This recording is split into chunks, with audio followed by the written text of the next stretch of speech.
state map allows us to come to a conclusion about non-value added activities present in our organization. This is most effective when everybody is involved. Some of the most significant information will come from the operators themselves, especially when that person is a new hire. They bring fresh eyes to the situation. Also remember that the customer's perspective needs to be kept in mind as you highlight the wastes in your system. I will cite an example of how this is done. Let's start with an obvious waste. We can see from the stamping operation that 85% yield means 15% scrap. And then going to welding, a 90% yield means 10% scrap. This is about 25% of the entire process. This is 25% scrap that the customer does not want to pay for. Most of us recognize that scrap is wasted materials. With this kind of waste, let's take a look at stamping. Stamping has an 85% yield, which means 15% of it is scrap. The time spent producing that scrap is also a waste. We waste our labor and, more importantly, the lost opportunity to produce a good product. That scrap in turn has a cost of the lost opportunity cost, but going back further in the process, the material is not used, so therefore the freight that we spent on that material is also a waste. Many non-value added activities are virtually invisible to us as we're working in the details of the process.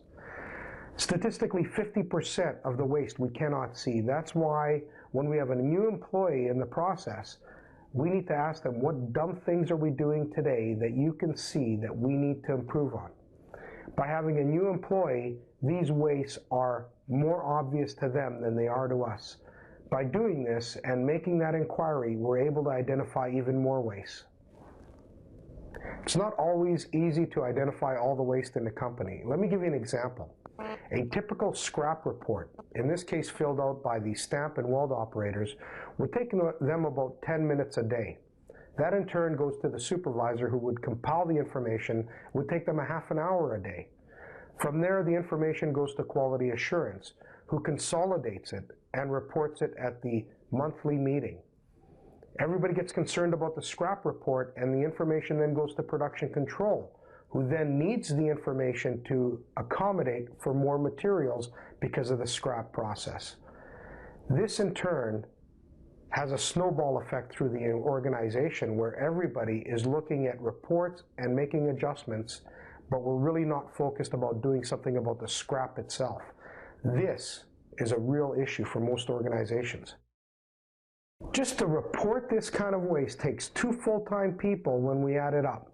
That means 16 hours per day, and if we do nothing about the reporting, that's all waste. That means it's non-value added. That's why value stream mapping is a very, very important tool to identify this waste and get something done about it.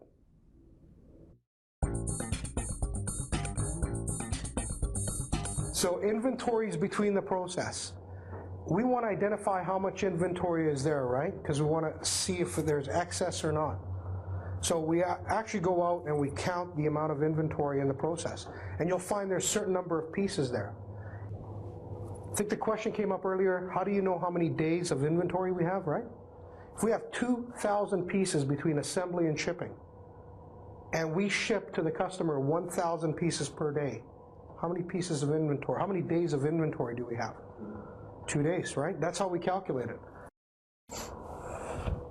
So as we go down and identify what the process looks like through data boxes, and then we look at the number of days, we draw something very interesting across the bottom.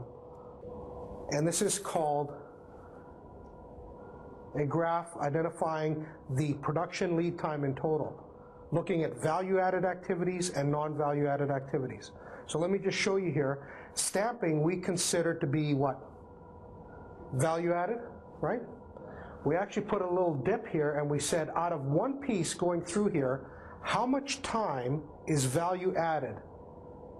And in this case it was 1 second. You stamp one part in 1 second. That's the value added time. When you look at the time with inventory, how many days of supply do we have? We have 1.5 days. As you total this up, In total, you get 76 seconds of value-added activities over a period of 10 and a half or 10 and a quarter days. Shocking number or not? Okay, that's how we show it, just so everybody knows that in manufacturing, that's how we've shown the graph. This is the actual PAL manufacturing value stream map. It's pretty convoluted, however, all the steps are there. We have cutting, we have tube drilling, base plate weld, port weld, machining, final weld, cylinder assembly. As we totaled it up and looked at how many seconds of value-added time there was, we got a number of, out of 39.7 days, we had 1,800 seconds that was value-added. If we took a percentage on that, I think we got 0.06%, which is actually pretty high. It's usually 0.02% on average. So that's the graph from PAL manufacturing.